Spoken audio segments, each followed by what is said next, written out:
Yeah, it's a sign to belong to the family of God. What else? Symbol of Jesus' death and resurrection. It's a symbol that you die and raise up with Christ. For example, in Russian language, there is no word baptism. Doesn't exist. In Russian language, you say crucifixion. George, have you been crucified?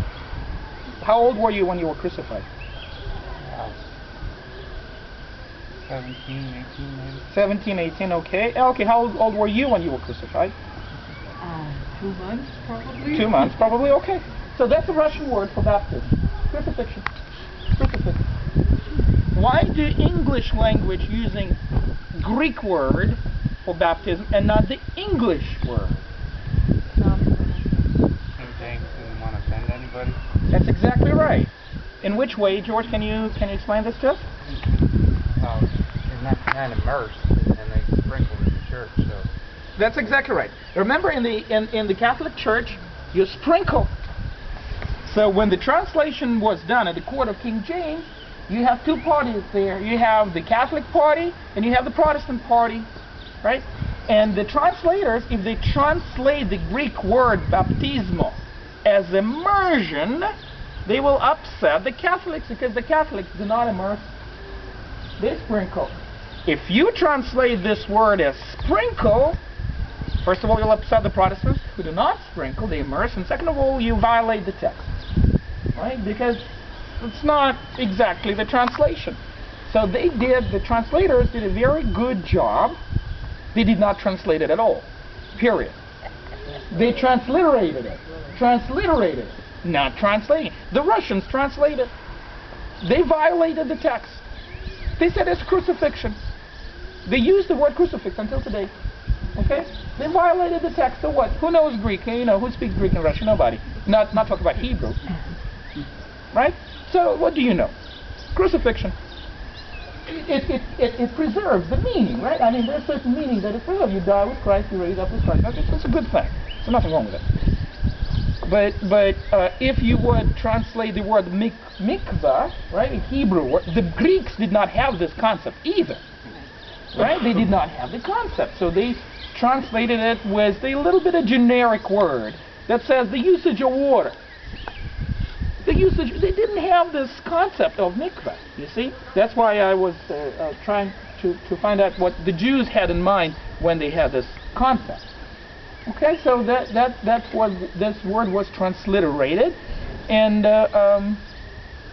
if you translate it from Hebrew or back into Hebrew, right? So then you will use the word mikveh, and this is mikveh. And in Jewish tradition, it's the full immersion. It's the full immersion.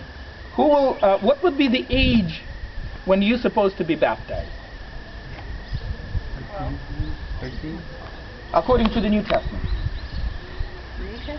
New Testament. Quote me the New Testament. When you get saved. Quote me the New Testament. Believe in Christ. There is no quote. There's not exact text that gives you a very clear sign. That's why, for example, in the Catholic Church and in many Protestant churches, you baptize the babies. Why would they do that? I talked to my Catholic friends and I asked, why would you do that? And the guy would answer, just for exactly the same reason that the Jews will circumcise. Do the Jews ask a little baby, honey, do you want to be circumcised? No, Daddy, I don't want to be circumcised. That's painful. You would not do that. You don't ask questions like that. You just do it.